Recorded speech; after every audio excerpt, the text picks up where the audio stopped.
কোন ব্যক্তি যদি প্রচন্ড ঠান্ডার রাতে রাতের বেলা ঘুম থেকে ওঠে, মিন ফিরাশিহি তার বিছানা থেকে, ওয়ালিহাফিহি ওয়াদিসারিহি লেপ কম্বল ছেড়ে ওঠে, ফাতাওয়াদ্দা সুম্মা কামা ইলাস সালাহ, ওযু করে তাহাজ্জুদ নামাজের মধ্যে দাঁড়িয়ে যায়, আল্লাহ তাআলা এই বান্দার কর্মকাণ্ডে খুশি হয়ে হাসি দেয়।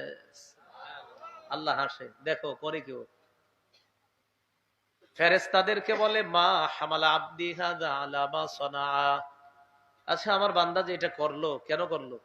ফেরেশতারা জবাব দেয়, রাজা মা ইনদাক ওয়া শাফকাতাম মিম্মা ইনদাক, আপনার কাছ থেকে প্রতিদান পাওয়ার আশায়, আপনার আযাবের ভয়ে আপনার সামনে দাঁড়িয়েছে।